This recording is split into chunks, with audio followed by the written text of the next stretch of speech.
Hello brothers and sisters, welcome back to your 12th tutorial on HTML and CSS.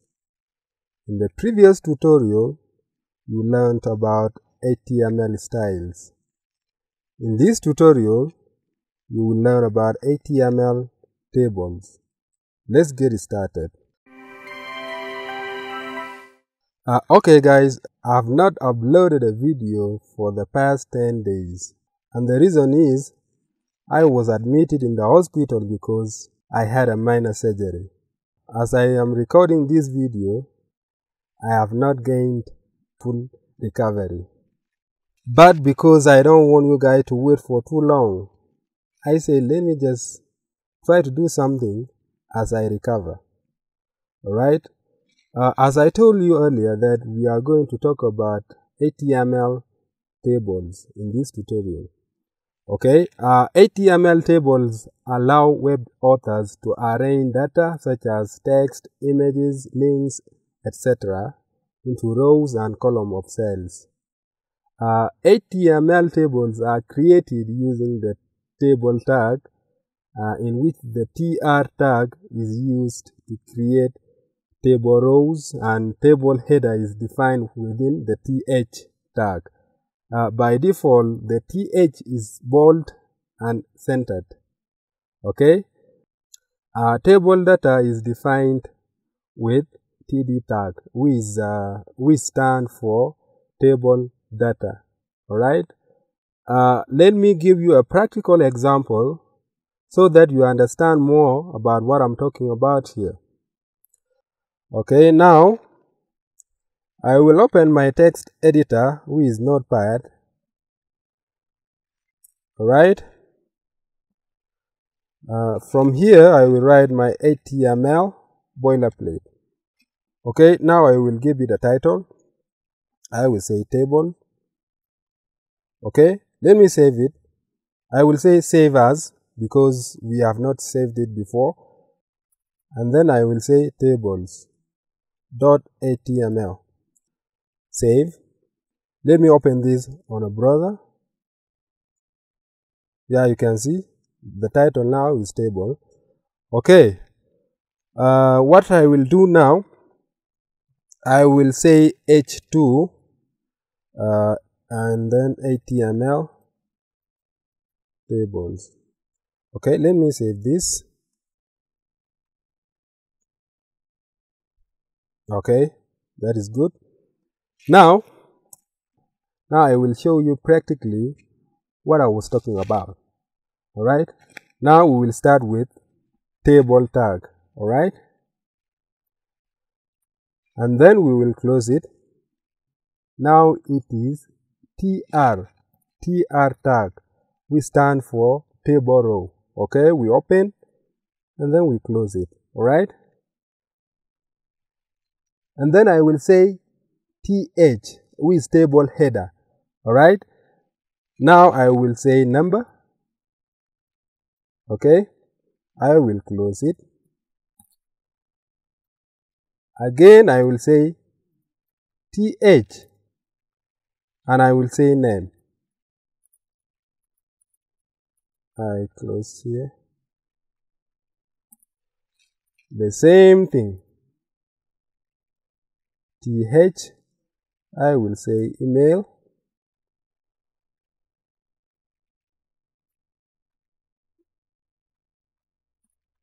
Okay, I will say th one more time and I will say h.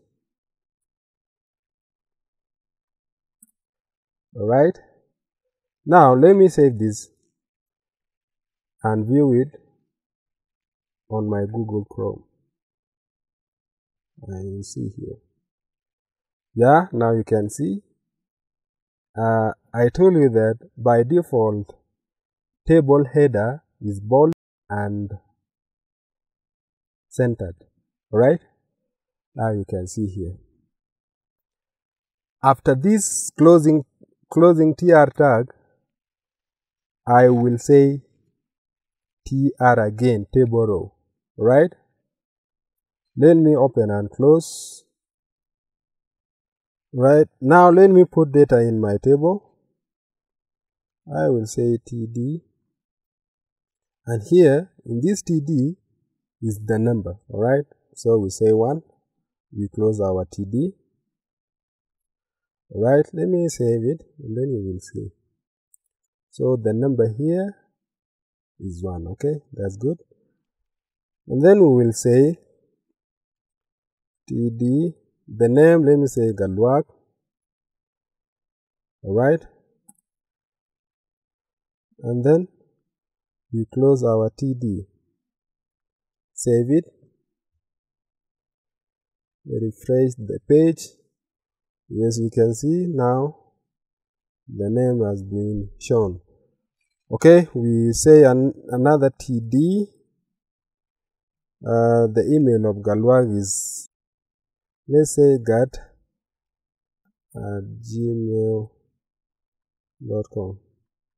We close our TD, save it. You can see the email is here.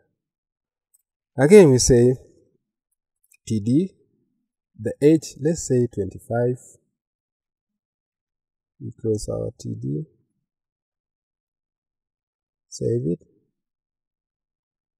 Alright, you see the log is 25. Okay, alright, now to save time I will just copy this and paste it, but for you, you can put your own data that you want to be displayed.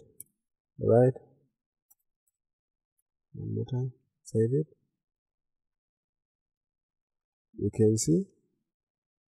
Right, now I will just make some changes here. Here is number 1. I will say number 2, number 3. Alright, so I'll change this to, let me say, then @gmail.com, and then is 20. Let me say nibble, and nibble is, let me say nibble@gmail.com, and nibble is 30. Save it. Okay, alright. But now our table looks dull. Alright, it is not you can see this, you can see they are very close to each other. There are no borders that are separating them. So to add that, we will use border attribute. Alright, we will use border attribute in the table tag. We will say border equals to 1. Let me save it, and then you see the effect. Yeah, you can see the border has been added. Alright, and again our table is very small. You can see the width and the height are very small. Right, so to make it bigger, we will use the width and the height attribute. Alright, and the width, let me say 500. Alright, let me save it. Yeah, you can see. Okay, and then the height, let me say 150. Alright, let me save it. You will see. Alright, we can actually use percentage here. Let me say 50%. Alright, 50% of the browser or the display that we are using. Yeah, you can see there's 50%. And the height, let me say 300. Alright, let me save it and then let me refresh. You can see. Okay. You can see now the table, the lines or the border are doubled. To remove this, we need to include CSS. In the CSS lesson, I will teach you how you can remove this double line and make it a single line. Alright? Do not delete this tutorial. You save it somewhere. We will come back to it later on. Alright? You can see here, this one is very close to this. I will show you how you can push it a little bit here. Okay? Alright. Okay, what if we want to caption our table? That is very simple. You just use caption or caption, and then we say table to display names. Save it. Come to our browser, refresh it. You can see here it has displayed it above the table. Alright, you know coding is like open book exam, so you don't have to cram all this. And again, remember, there is always Google. When you are stuck, you just go to Google, you will find everything here. You just write HTML tables and then you will see a lot of tutorials or a lot of resources online that will help you. Okay, you don't have to worry. You will get a lot of resources online. Okay, that's it for this tutorial. In the next tutorial, I will talk about classes and ID. So I will see you there.